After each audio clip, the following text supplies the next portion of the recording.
What started out as a perfectionist tuning shop / racing team in a garage has morphed into the luxury performance arm of BMW, besting even their own M cars from time to time. This is the story of Alpina.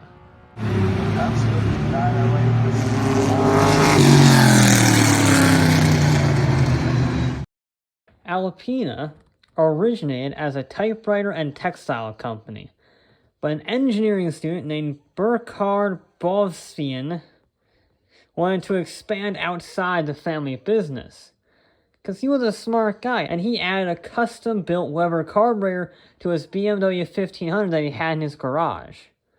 And you know what? It was a really good dual carburetor setup. It was sensational, so much so that BMW sales boss Paul G. Hahnemann noticed his work and gave the part a full BMW warranty, which is high praise. And pretty soon, everybody wanted that carburetor. So his father gave him permission to resurrect the now defunct Alpina name into a performance shop with 8 other employees in 1965.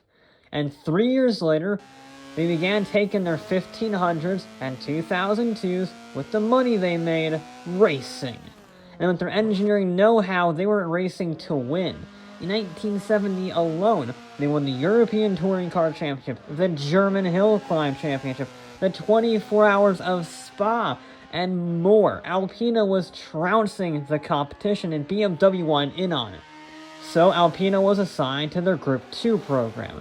They worked with the BMW engineers who would eventually become M Division to build the lightweight version of the 3-liter CS, called the CSL. And the Batmobile was a force to be reckoned with, both for BMW's factory team and the Alpina team, which ended up being a very successful racing program all the way up till 1988, when they decided to focus purely on road cars. Because business was booming, baby. They started out with the E21 3 Series in 1975, which made 168 horsepower. Not a lot, but A, this is during peak gas crisis, and it made 20 more than the BMW top-of-the-line model. And it also introduced Alpina's signature geometric-style decals that made everybody know you were driving an Alpina. They don't do that anymore, which is a shame, because they're sick. I don't care what people say, they look really freaking good. And while they were working on the E21, they also took the already good 635 CSI and made the fastest coupe in the world. The B10 Turbo Coupe took the M88-3 straight-six engine and made it better, with a turbocharger that shot power up to 320 horsepower and a 0 to 60 time in under 6 seconds. And this is during the gas crisis. The fastest Mustang did 0 to 60 in like 10 seconds. Yeah, that's seriously impressive, and Alpina gradually expanded around the world using BMW dealerships. By 1983, they were able to acquire registration from the German Ministry of Transport, which meant they were their own car company now with their own VINs. I mean, they still worked very closely with BMW, even down to having their cars built on the same assembly lines as BMW's, but they did things decades before BMW's M Division would try them. For instance, in 1983, they upgraded the 323i with 170 horsepower, and then later called it the B3 with 207 horsepower and all-wheel drive. BMW wouldn't make an all-wheel drive M3 until 2020. Then, in 1987, they stuffed the B7 Turbo Coupe guts into the 535i and called it the B7 Turbo 1. They even made a 250 horsepower version of the 7 Series, something that BMW still hasn't done today. There's never been an M7, and I don't think there ever will be at this rate. So, good on you, Alpina, for doing something that they've never done before. And although they're technically friends with M Division, that still doesn't mean they can't upend them at their own game, because M Division launched the M5 in the 80s, and it was an icon. It was the fastest sedan in the world. It's still an icon today. It's one of their signature brands. But Alpina thought they could do better. So, they built the B10 Bi-Turbo. They took an M30 straight six and completely rebuilt it with forged pistons and strengthened internals because they needed it to handle the boost from a new twin turbocharged setup. From the driver adjustable boost control, the B10 could make 355 horsepower and 384 torque. That's 143 horsepower more than the base engine. Now, to make sure their customers didn't die, Alpina gave the sedan Bilstein shocks, a Getrag 5-speed manual, and bigger brakes than even the M5. The result was the fastest sedan in the world, because remember, it's their own VIN. It's not like it's a tuning shop. So it was genuinely the fastest production sedan in the world. Its only rivals were Ferraris and Lamborghinis at 180 miles an hour, and the Lotus Carlton, but the 186 mile an hour top speed was unofficial. And sure, it had a steep price tag, but it didn't matter because it was Alpina's best-selling car yet with over 500 produced. Yeah, these guys are a pretty small shop, but they were very successful. In fact, the only thing that killed the B10 Bi-Turbo was the discontinuation of the M30 engine in 1993. So, throughout the 90s, Alpina continued to expand their operations and their partnership with BMW. And as their cars continued to get more and more refined, they shifted strategies.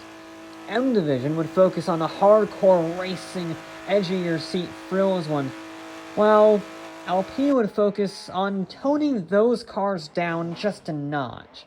They would still have the brutal speed, but they had more luxurious interiors, smoother rides, and more power. Because you need that with softer suspension. And I do mean more, as in 350 horsepower V8 estate car levels of power. But their big shot in the 90s, apart from the B10 Bi-Turbo, was the B12 Coupe. BMW already had a fantastic V12 luxury coupe called the 850 CSI, and for no explainable reason, the M8 that had been developed never got produced. Luckily for 8 Series performance fans, Alpina made the B12. It had the same engine, a naturally aspirated V12, now making 416 horsepower. That pushed the not very light coupe to a respectable 0 to 60 of 5.8 seconds and up to 186 miles an hour. It had the first automated clutch in a road car, because remember, these are supposed to be comfort cruisers that can be blistering fast at the same time, so you can enjoy the drive and the road you're on without having to worry about that third pedal. Now, the button gear shifting thing never really caught on, but they did at least cut back on emissions with their new electronically heated catalytic converters. Ooh. And they, did the opposite by making a diesel, the D10 Bi-Turbo. It was the most powerful diesel sedan in the world, but Alpina only made a few more diesels after that, most of them SUVs, so clearly they were not very big fans of it. So what about now? What does Alpina do today? Well, they have slotted in nicely as the comfort-focused wing of performance BMWs. As I say, M Division cars are loud and raw with track suspension, track tires, and sport exhaust that deafen eardrums all over the place. Alpina's more refined. They have ambient lighting in the cabin. Their springs are a little bit soft, they have more sound deadening. But they're not slow. In fact, they're actually faster than the M cars because BMW has a stupid agreement with Audi and Mercedes to electronically limit all of their top speeds to 155 miles an hour. Alpina doesn't follow that rule. So they are incredibly fast. The Alpina B5 Bi-Turbo is essentially an unrestricted M5. So it's got 600 horsepower and all-wheel drive, and very similar specs in terms of acceleration. So, sure, the M5 is faster on the track thanks to a more aggressive setup, but the B5 has no limiter, which means it does 205 miles an hour, making it the second fastest sedan in the world, just 2 miles an hour shy of the Bentley Flying Spur. And yes, they are building the obligatory SUVs, although thankfully they're not as ridiculous as their sedans, except for the XB7, which is their most powerful model at 630 horsepower. And that's another thing about Alpina. They don't really prefer horsepower. Sure, they have more of it by almost default from the engine tunes, but they really like low-down torque. Which is why if you look through their history, they actually use different engines from BMW from time to time. For example, the E60 M5 uses a glorious V10, making 500 horsepower and 384 torque. Meanwhile, the Alpina version, the B5S, uses a supercharged 4.4-liter V8, making 523 horsepower, and a much better 535 foot-pounds of torque. That gives it better acceleration that's also smoother across the whole rev range. And presumably the engine won't light up the dashboard like a Christmas tree that just saw Santa Claus. But now their future is uncertain because in 2022, BMW announced they had bought Alpina completely. So now they are no longer just nice friends, they're now full-blown partners.